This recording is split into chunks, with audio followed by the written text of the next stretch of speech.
ಎಲ್ರಿಗೂ ನಮಸ್ಕಾರ. Welcome back to my channel. ನಾನು ಕವಿತಾ. ಇವತ್ತೊಂದು 2 ರೆಸಿಪಿನ ಶೇರ್ ಮಾಡ್ತಾ ಇದ್ದೀನಿ. ಇವತ್ತಿನ ವಿಡಿಯೋ ಇಷ್ಟ ಆಗಿದೆ ಪ್ಲೀಸ್ ಲೈಕ್ ಮಾಡಿ, ನಿಮ್ಮ ಅನಿಸಿಕೆ ಅಭಿಪ್ರಾಯನ ಕಾಮೆಂಟ್ ಸೆಕ್ಷನ್ ತಿಳಿಸಿ.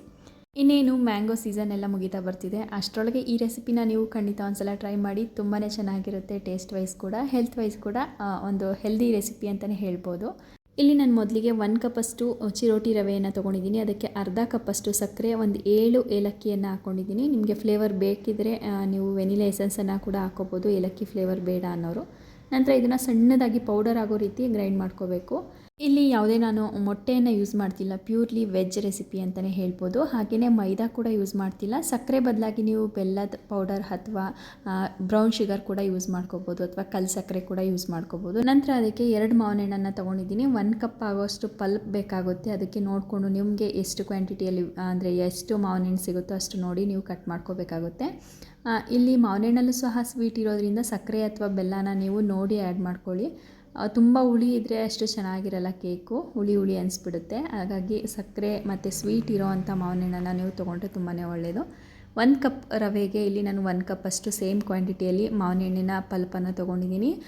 ಹಾಗೆಯೇ 1 ಕಪ್ಪಷ್ಟು ಹಾಲನ್ನು ತೊಗೊಂಡು 3/4 ಕಪ್ಪಷ್ಟು ಮಾತ್ರ ನಾನು ಗ್ರೈಂಡ್ ಮಾಡಲಿಕ್ಕೆ ಹಾಕ್ಕೊಂಡು ಇನ್ನು 1/4 ಕಪ್ಪಷ್ಟು ಹಾಗೆ ಇಟ್ಕೊಂಡಿದ್ದೀನಿ. ಅದನ್ನು ಮಿಕ್ಸ್ ಮಾಡಬೇಕಾದ್ರೆ ಏನಾದರೂ ಗಟ್ಟಿ ಅನಿಸಿದ್ರೆ ಆ್ಯಡ್ ಮಾಡ್ಕೊಳ್ಳೋಣ ಅಂಥೇಳಿ. ಈಗ ಮ್ಯಾಂಗೋದು ಪಲ್ಪು ಪ್ಯೂರಿ ಏನಿರುತ್ತಲ್ಲ ಅದನ್ನು ಡ್ರೈ ಪೌಡರ್ಗೆ ಹಾಕ್ಕೊಂಡು ಚೆನ್ನಾಗಿ ಕಟ್ ಆ್ಯಂಡ್ ಫೋಲ್ಡ್ ಮೆಥಡ್ನಲ್ಲಿ ನಾವು ಮಿಕ್ಸ್ ಮಾಡ್ಕೋಬೇಕಾಗುತ್ತೆ. ಒಂದು ಸಹ ಗಂಟಿರಬಾರ್ದು ಎಲ್ಲೂ ಸಹ. ನಾನು ಮೊದಲೇ ಹೇಳಿದಾಗೆ ಏಲಕ್ಕಿ ಬೇಡ ಅನ್ನೋರು ಸ್ಕಿಪ್ ಮಾಡಿ ಈ ಸ್ಟೇಜಲ್ಲಿ ನೀವು ವೆನಿಲಾ ಎಸೆನ್ಸ್ ಅಥವಾ ನಿಮಗೆ ಯಾವ ಫ್ಲೇವರ್ದು ಬೇಕನ್ಸುತ್ತೋ ಅದನ್ನು ಕೂಡ ನೀವು ಆ್ಯಡ್ ಮಾಡ್ಕೋಬೋದು. ಈ ಎರಡನ್ನೂ ಚೆನ್ನಾಗಿ ಮಿಕ್ಸ್ ಮಾಡ್ಕೊಂಡ ನಂತರ ಒಂದು 15 ನಿಮಿಷ ಈ ರವೆ ನೆನೆಯೋದಕ್ಕೆ ಬಿಡಬೇಕು. ಆವಾಗ ಸ್ಪಾಂಜಿಯಾಗಿ ನಮಗೆ ಕೇಕ್ ಅನ್ನೋದು ಚೆನ್ನಾಗಿ ಬರುತ್ತೆ. ಅಷ್ಟರೊಳಗೆ ಅದಕ್ಕೆ ಬೇಕಾಗಿರೋ ಡ್ರೈ ಫ್ರೂಟ್ಸ್ ಏನಿರುತ್ತೆ ಅದನ್ನು ಕಟ್ ಮಾಡಿ ಎತ್ತಿಟ್ಕೊತಾ ಇದ್ದೀನಿ. ನಂತರ ಇದಕ್ಕೆ ಡ್ರೈ ಫ್ರೂಟ್ಸ್ ಜೊತೆಗೇ ಟ್ಯೂಟಿ ಫ್ರೂಟಿ ಇದ್ದರೆ ಅದು ಕೂಡ ತುಂಬ ಚೆನ್ನಾಗಿ ಹೊಂದ್ಕೊಳ್ಳುತ್ತೆ ಕೇಕ್ಗೆ. ಇದ್ದರೆ ಹಾಕ್ಕೋಬೋದು, ಇಲ್ಲಾಂದರೆ ಸ್ಕಿಪ್ ಮಾಡ್ಬೋದು. ಅಥವಾ ಚಾಕ್ಲೇಟ್ ಚಿಪ್ಸ್ ಏನಿರುತ್ತೆ, ಚಾಕೋ ಚಿಪ್ಸು, ಅದನ್ನು ಕೂಡ ಆ್ಯಡ್ ಮಾಡ್ಕೋಬೋದು. ನಂತರ ಮೌಲ್ಡಿಗೆ ಪೇಪರ್ ಎಲ್ಲನೂ ಕಟ್ ಮಾಡಿ ಅದೇ ಶೇಪಿಗೆ ಕಟ್ ಮಾಡಿ ಎತ್ತಿಟ್ಕೊತಾ ಇದ್ದೀನಿ. ಕೆಳಗಡೆ ಕೂಡ ಆಯಿಲ್ನ ಅಪ್ಲೈ ಮಾಡ್ಬೋದು, ಅಥವಾ ಬೇಡ ಅನ್ನೋರು ಮೇಲ್ಗಡೆ ಅಷ್ಟೇ ಸ್ವಲ್ಪ ಲೈಟಾಗಿ ಆಯಿಲ್ನ ಅಪ್ಲೈ ಮಾಡಿಕೊಂಡ್ರೆ ಸಾಕು, ಪೇಪರ್ ಅಂಟ್ಕೊಳ್ದೇ ಇರಲಿ ಅಂತ. ನಂತರ ಮೊದಲೇ ಮಿಕ್ಸ್ ಮಾಡಿಟ್ಟಿರೋ ಕೇಕ್ ಬ್ಯಾಟರ್ಗೆ 1 ಸ್ಪೂನಷ್ಟು ಬೇಕಿಂಗ್ ಪೌಡರ್ನ ಸೇರಿಸ್ಕೊತಾ ಇದ್ದೀನಿ. ಹಾಗೆ ಅರ್ಧ ಸ್ಪೂನಷ್ಟು ಬೇಕಿಂಗ್ ಸೋಡಾನ ಕೂಡ ಹಾಕ್ತಾಯಿದ್ದೀನಿ. ಅಥವಾ ನೀವು ಬೇಕಿಂಗ್ ಸೋಡಾ ಇಲ್ಲ ಅನ್ನೋರು just 1 spoon baking powder add ಮಾಡಿದ್ರೂ ಕೂಡ ಆಗುತ್ತೆ. ಆನಂತರ 1/4 ಕಪ್ಪಷ್ಟು ಎಣ್ಣೆ ಅಥವಾ ಬೆಣ್ಣೆ, ತುಪ್ಪ ಯಾವುದಾದ್ರೂ ನೀವು ಸೇರಿಸ್ಕೋಬೋದು. ನಾನಿಲ್ಲಿ ರಿಫೈನ್ಡ್ ಆಯಿಲ್ನ ಸೇರಿಸ್ಕೊತಾ ಇದ್ದೀನಿ. ಈಗ ಇದಿಷ್ಟನ್ನು ಚೆನ್ನಾಗಿ ಮಿಕ್ಸ್ ಮಾಡ್ಕೋಬೇಕು. ನಾವು ಆಯಿಲ್ ಕಂಟೆಂಟ್ ಜಾಸ್ತಿ ಹಾಕಿದ್ರೂ ಕೂಡ ಕೇಕ್ ತುಂಬಾ ಎಗ್ ಹಾಕ್ತಾಯಿದ್ರೂ ಸ್ಪಾಂಜಿಯಾಗಿ ಸಾಫ್ಟಾಗಿ ಬರುತ್ತೆ. ಇವಾಗ ಚೆನ್ನಾಗಿ ಮಿಕ್ಸ್ ಮಾಡಿಕೊಂಡು ಮೌಲ್ಡ್ಗೆ ಟ್ರಾನ್ಸ್ಫರ್ ಮಾಡ್ಕೊಬೇಕು. ಒಂದು ಸಹ ಗಂಟುಗಳಿರಬಾರ್ದು. ಹಾಗೆಯೇ ಈ ರೀತಿ ಹಾಕಿದಾಗ ಬಬಲ್ಸ್ಗಳು ಕೂಡ ಇರಬಾರ್ದು. ಆ ರೀತಿ ಅದನ್ನು ಅರ್ಧದಷ್ಟು ಹಾಕ್ತಾಯಿದ್ದೀನಿ ಅಷ್ಟೇ, ಫುಲ್ ಹಾಕೋಕ್ಕೆ ಹೋಗಲಿಲ್ಲ ನಾನು. ಮತ್ತೊಂದು ಇದಕ್ಕೆ ಇದೇ ಬ್ಯಾಟರ್ಗೆ ಸ್ವಲ್ಪ ಕೋಕೋ ಪೌಡರ್ನ ಮಿಕ್ಸ್ ಮಾಡಿ ಅದನ್ನು ಕೂಡ ಬೇಕ್ ಮಾಡ್ಕೊತಾ ಇದ್ದೀನಿ. ಟ್ಯಾಪ್ ಮಾಡಿಕೊಂಡು ಬಬಲ್ಸ್ ಎಲ್ಲ ಆಚೆ ಬರೋ ಥರ ಹೇರ್ ಔಟ್ ಮಾಡಿ ಆನಂತರ ಅದಕ್ಕೆ ಮೇಲ್ಗಡೆ ಡ್ರೈ ಫ್ರೂಟ್ಸು ಹಾಗೆಯೇ ಶುಗರ್ ಬಾಲ್ಸ್ನ ಕೂಡ ಹಾಕ್ಬಿಟ್ಟು ಓವನ್ನಲ್ಲಿ ನಾನು ಇದನ್ನು 25 ಮಿನಿಟ್ಸ್ ಬೇಕ್ ಮಾಡ್ಕೊತಾ ಇದ್ದೀನಿ. ನೀವು ಕುಕ್ಕರ್ನಲ್ಲಿ ಮಾಡೋದಾದರೆ ಒಂದು 40-45 ಮಿನಿಟ್ಸ್ನ ಬೇಕ್ ಮಾಡಿಕೊಡ್ರೆ ನೀವು ಆರಾಮವಾಗಿ ಕೇಕನ್ನು ಮಾಡ್ಬೋದು. ನಂತರ ಉಳಿದಿರೋವಂಥ ಬ್ಯಾಟರ್ನ ನಾನು ಸ್ವಲ್ಪ ಕೋಕೋ ಪೌಡರ್ನ ಮಿಕ್ಸ್ ಮಾಡಿ ಈ ರೀತಿ ಚಿಕ್ಕ ಮೌಲ್ಡಲ್ಲಿ ಹಾಕಿಬಿಟ್ಟು ಅದನ್ನು ಕೂಡ ಬೇಕ್ ಮಾಡ್ಕೊತಾ ಇದ್ದೀನಿ.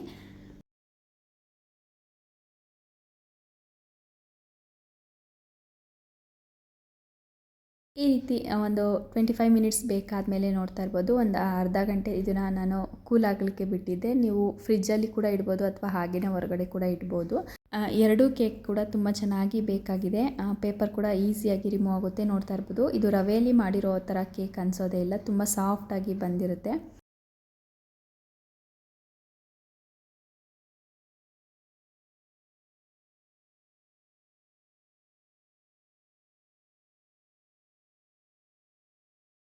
ಕೆಳಗಡೆ ಕೂಡ ನೋಡ್ತಾ ಇರ್ಬೋದು, ಎಲ್ಲೂ ಸಹ ಸ್ಟಿಕ್ಕಿನೆಸ್ ಅನ್ನೋದಿಲ್ಲ, ಎಲ್ಲೂ ಅಂಟ್ಕೊಳ್ಳೋದಾಗಲಿ ಏನಿಲ್ಲ, ತುಂಬ ನೀಟಾಗಿ ಸಾಫ್ಟಾಗಿದೆ. ಇದನ್ನು ನಾನು ಫಾದರ್ಸ್ ಡೇ ಸ್ಪೆಷಲಾಗಿ ಮಾಡಿದ್ದದು, ಹಾಗಾಗಿ ಅದನ್ನು ಕಟ್ ಮಾಡಲಿಲ್ಲ.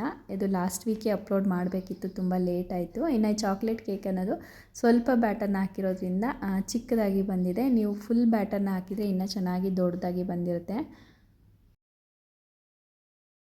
ಇನ್ನು ಅದಾದ ನಂತರ ಮಧ್ಯಾಹ್ನದ ಊಟಕ್ಕೆ ನಾಟಿ ಕೋಳಿ ಚಿಕನ್ ಬಿರಿಯಾನಿಯನ್ನು ರೆಡಿ ಮಾಡ್ಕೊತಾ ಇದ್ದೀನಿ. ತುಂಬಾ ಸಿಂಪಲ್, ಇದೊಂದು ಮಸಾಲೆ ಇದ್ಬಿಟ್ರೆ ಸಾಕು, ಕ್ವಿಕ್ಕಾಗಿ ಬೇಗನೆ ಆಗಿಬಿಡುತ್ತೆ. ಟೇಸ್ಟ್ ವೈಸ್ ಕೂಡ ತುಂಬ ಚೆನ್ನಾಗಿರುತ್ತೆ. ಇಲ್ಲಿ ಸುಮಾರು 1.5 kg ಚಿಕನ್ಗೆ ನಾನಿಲ್ಲಿ 1 ಹಿಡಿಯಷ್ಟು ಕೊತ್ತಂಬರಿ ಸೊಪ್ಪು, 1 ಹಿಡಿಯಷ್ಟು ಪುದೀನ, ಹಾಗೆಯೇ ಅರ್ಧ ದೊಡ್ಡ ಈರುಳ್ಳಿಯಲ್ಲಿ ಅರ್ಧ ಭಾಗದಷ್ಟು ಅಥವಾ ಮೀಡಿಯಮ್ ಸೈಜಿನ ಈರುಳ್ಳಿ, ಒಂದು 8ರಿಂದ 10 ಒಣಮೆಣ್ಸಿನ್ಕಾಯಿನ ತೊಗೊಂಡಿದ್ದೀನಿ, 1 ಗಡ್ಡೆಯಷ್ಟು ಬೆಳ್ಳುಳ್ಳಿ, ಒಂದು 2 ಇಂಚಷ್ಟು ಶುಂಠಿಯನ್ನು ಸೇರಿಸ್ಕೊತಾ ಇದ್ದೀನಿ. ಹಾಗೆಯೇ ಒಂದು 8ರಿಂದ 10 ಕಾಳುಮೆಣಸು, 2 ಇಂಚಷ್ಟು ಚಕ್ಕೆ ಲವಂಗನ ಸೇರಿಸ್ಕೊತಾ ಇದ್ದೀನಿ. ಇದಿಷ್ಟನ್ನು ಚೆನ್ನಾಗಿ ಗ್ರೈಂಡ್ ಮಾಡ್ಕೋಬೇಕು. ನಾರ್ಮಲ್ ಈರುಳ್ಳಿಗಿಂತ ನಾಟಿ ಈರುಳ್ಳಿಯನ್ನು ಸೇರಿಸಿದ್ರೆ ಟೇಸ್ಟು ಇನ್ನೂ ಚೆನ್ನಾಗಿರುತ್ತೆ. ಹಾಗೆಯೇ ಕೆಲವೊಬ್ಬರು ಸ್ಟೀಲ್ ಚಾಪಿಂಗ್ ಬೋರ್ಡ್ ಆಗಿರ್ಬೋದು, ಹಾಗೆಯೇ ಈ ಮಸಾಲ ಬಾಕ್ಸ್ದು ಲಿಂಕ್ ಎಲ್ಲ ಕೇಳಿದರೆ, ಈ ಎಲ್ಲ ಪ್ರಾಡಕ್ಟ್ನು ನಾನು ಏನೆಲ್ಲ ಆ ವಿಡಿಯೋನಲ್ಲಿ ಶೇರ್ ಮಾಡಿರ್ತೀನಲ್ಲ ಅದೆಲ್ಲ ಪ್ರಾಡಕ್ಟ್ನು ವಿಡಿಯೋನಲ್ಲಿ ಟ್ಯಾಗ್ ಮಾಡಿರ್ತೀನಿ ಅಥವಾ ಡಿಸ್ಕ್ರಿಪ್ಷನಲ್ಲಿ ಲಿಂಕ್ ಕೂಡ ಕೊಟ್ಟಿರ್ತೀನಿ. ನೀವು ಅಲ್ಲೇ ಈಸಿಯಾಗಿ ಬೈ ಮಾಡ್ಕೋಬೋದು. ನಂತರ ಒಂದು ಹೋಲ್ ಸ್ಪೈಸಸ್ ಎಲ್ಲ ರೆಡಿ ಮಾಡಿ ಎತ್ತಿಟ್ಕೊಂಡ ನಂತರ ಒಂದು ಪಾತ್ರೆಯಲ್ಲಿ ಒಂದು 5ರಿಂದ 6 ಸ್ಪೂನಷ್ಟು ಎಣ್ಣೆ, 1 ಟೇಬಲ್ ಸ್ಪೂನಷ್ಟು ತುಂಬಾ ಚೆನ್ನಾಗಿರುತ್ತೆ ಫ್ಲೇವರ್ ಆಗಲಿ ಟೇಸ್ಟ್ ಆಗಲಿ. ನಂತರ ಹೋಲ್ ಸ್ಪೈಸಸ್ನ ಆ್ಯಡ್ ಮಾಡಿ ಒಂದು 4 ಹಸಿಮೆಣಸಿನ್ಕಾಯಿ, ಅರ್ಧ ಭಾಗದಷ್ಟು ಈರುಳ್ಳಿ, 2 ಟೊಮೊಟೊನ ಹಾಕಿ ಚೆನ್ನಾಗಿ ಕಲರ್ ಚೇಂಜ್ ಆಗೋ ತನಕ ಫ್ರೈ ಮಾಡ್ಕೋಬೇಕು. ನಂತರ ಸ್ವಲ್ಪ ಉಪ್ಪನ್ನು ಕೂಡ ಈಗಲೇ ಆ್ಯಡ್ ಮಾಡ್ಕೊಬಿಟ್ರೆ ಬೇಗ ಸಾಫ್ಟ್ ಆಗುತ್ತೆ. ಹಾಗಾಗಿ ಸ್ವಲ್ಪ ಉಪ್ಪನ್ನು ಸೇರಿಸ್ಕೊಂಡು ಚೆನ್ನಾಗಿ ಕಲರ್ ಚೇಂಜ್ ಆಗೋ ತನಕ ಅದನ್ನು ಫ್ರೈ ಮಾಡ್ಕೊಬೇಕು. ಸೈಡಲ್ಲೆಲ್ಲ ಎಣ್ಣೆ ಬಿಡೋ ತನಕ ಚೆನ್ನಾಗಿ ಹಸಿ ವಾಸನೆ ಹೋಗೋ ತನಕ ಫ್ರೈ ಮಾಡ್ಕೊಂಡು ನಂತರ ಅದಕ್ಕೆ ನಾನು ಏನು ಮೊದಲೇ ರುಬ್ಬಿರುತ್ತಲ್ಲ ಗ್ರೀನ್ ಪೇಸ್ಟು ಮಸಾಲೆ, ಅದನ್ನು ಆ್ಯಡ್ ಮಾಡ್ಕೊಬೇಕಾಗುತ್ತೆ. ಅದನ್ನು ಕೂಡ ಆ್ಯಡ್ ಮಾಡಿಕೊಂಡು ನಂತರ ಅರ್ಧ ಸ್ಪೂನಷ್ಟು ಅರಿಶಿನ, 2 ಸ್ಪೂನಷ್ಟು ಧನಿಯಾ ಪೌಡರ್, ಹಾಗೆಯೇ ಅರ್ಧ ಸ್ಪೂನಷ್ಟು ಗರಂ ಮಸಾಲಾನ ಸೇರಿಸ್ತಾ ಇದ್ದೀನಿ. ಇನ್ನು 1/4 ಸ್ಪೂನಷ್ಟು ಮಾತ್ರ ಅಚ್ಕಾರದ ಪುಡಿಯನ್ನು ಸೇರಿಸ್ತಾ ಇದ್ದೀನಿ. ಮೊದಲೇ ಹಸಿಮೆಣ್ಸಿನ್ಕಾಯಿ, ಒಣಮೆಣ್ಸಿನ್ಕಾಯಿ ಎಲ್ಲ ಹಾಕಿರೋದ್ರಿಂದ ಅಚ್ಕಾರದ ಪುಡಿ ಹಾಕಬೇಕು ಅಂತೇನಿಲ್ಲ. ಸ್ಪೈಸಸ್ ಏನಾದ್ರು ಕಡಿಮೆ ಇದೆ ಅನಿಸಿದ್ರೆ ಮಾತ್ರ ಆ್ಯಡ್ ಮಾಡ್ಕೊಳ್ಳಿ. ನಂತರ ಕ್ಲೀನ್ ಮಾಡಿರೋ ಅಂಥ 1.5 kg ಚಿಕನನ್ನು ಆ್ಯಡ್ ಮಾಡಿಕೊಂಡು ಸೇಮ್ ಕ್ವಾಂಟಿಟಿಯಲ್ಲಿ ರೈಸನ್ನು ಸೇರಿಸ್ಕೋಬೇಕು. ಈಕ್ವಲ್ ಆಗಿದ್ರೇ ಚೆನ್ನಾಗಿರುತ್ತೆ ಬಿರಿಯಾನಿಗೆ. ನಂತರ ರುಚಿಗೆ ತಕ್ಕಷ್ಟು ಉಪ್ಪನ್ನು ಹಾಕ್ಬಿಟ್ಟು ಹಸಿ ವಾಸನೆ ಹೋಗಿ ಸೈಡಲ್ಲೆಲ್ಲ ಎಣ್ಣೆ ಬಿಡಬೇಕು, ಅಲ್ಲಿ ತನಕ ಫ್ರೈ ಮಾಡಿಕೊಂಡು ಅನಂತರ ಇದಕ್ಕೆ ಸೇಮ್ ಕ್ವಾಂಟಿಟಿಯಲ್ಲಿ ರೈಸನ್ನು ಹಾಕ್ತಾಯಿದ್ದೀನಿ. ಅದನ್ನು ಕೂಡ ಒಂದು 5 ನಿಮಿಷ ಚೆನ್ನಾಗಿ ತೊಳೆದು ನೆನೆಸಿಟ್ಕೊತಾ ಇದ್ದೀನಿ. ಆವಾಗ ಸಾಫ್ಟಾಗಿ ಆಗುತ್ತೆ ರೈಸು, ಉದುದ್ರಾಗಿ ಕೂಡ ಬರುತ್ತೆ. ಮೊದಲೇ ನೀರು ಹಾಕೋ ಮುಂಚೆನೇ ಅಕ್ಕಿ ಮತ್ತು ಚಿಕನ್ ಮಸಾಲೆ ಎಲ್ಲ ಹೊಂದ್ಕೊಳ್ಳೋ ರೀತಿ ಒಂದು 10 ನಿಮಿಷ ಬೇಯಿಸ್ಕೋಬೇಕು. ಆನಂತರ ನೀರನ್ನು ಸೇರಿಸ್ಕೊತಾ ಇದ್ದೀನಿ. ಎಷ್ಟು ಕಪ್ಪು ರೈಸನ್ನು ತೊಗೊಂಡಿದ್ದೀವೋ ಅದರಲ್ಲಿ 1 ಕಪ್ಪಷ್ಟು ನೀರನ್ನು ಕಡಿಮೆ ಮಾಡಬೇಕು. ಈ ರೀತಿ ಓಪನ್ ಪಾತ್ರೆಯಲ್ಲಿ ಮಾಡಬೇಕಾದ್ರೆ ಅದು ದಮ್ ಕಟ್ಟುವಾಗ ಅದರಲ್ಲೇ ಚೆನ್ನಾಗಿ ಉದುದ್ರಾಗಿ ಬರಬೇಕು ಅಂದರೆ ಒಂದು ಅರ್ಧ ಕಪ್ ಅಥವಾ 1 ಕಪ್ ಅಷ್ಟಾದರೂ ನೀರನ್ನು ನಾವು ಕಡಿಮೆ ಮಾಡಬೇಕಾಗುತ್ತೆ. ಇವಾಗ ಇದನ್ನು ಸಿಮ್ಮಲ್ಲಿಟ್ಟು ಒಂದು 10ರಿಂದ 15 ನಿಮಿಷ ಇದನ್ನು ನಾವು ದಮ್ ಕಟ್ಕೊಂಡ್ರೆ ಉದ್ದುದ್ರಾಗಿ ಪರ್ಫೆಕ್ಟ್ ಆಗಿರುವಂಥ ಬಿರಿಯಾನಿ ರೆಡಿಯಾಗಿಬಿಟ್ಟಿರುತ್ತೆ. ಅಷ್ಟರೊಳಗೆ ಒಂದು ಸ್ಯಾರಿ ಪ್ರೀ ಪ್ಲೀಟಿಂಗ್ ಬಂದಿತ್ತು, ಸೊ ಅದನ್ನು ಕೂಡ ಕಂಪ್ಲೀಟ್ ಮಾಡಿ ಕೊಡ್ತಾಯಿದ್ದೀನಿ. ಲಾಸ್ಟ್ ಟೈಮ್ ಕೂಡ ಕೇಳಿದ್ರಿ ಸ್ಯಾರಿ ಪ್ರೀ ಪ್ಲೀಟ್ ಹೇಗೆ ಮಾಡೋದು ಫುಲ್ ವೀಡಿಯೋ ಹಾಕಿ ಅಂತೇಳಿ.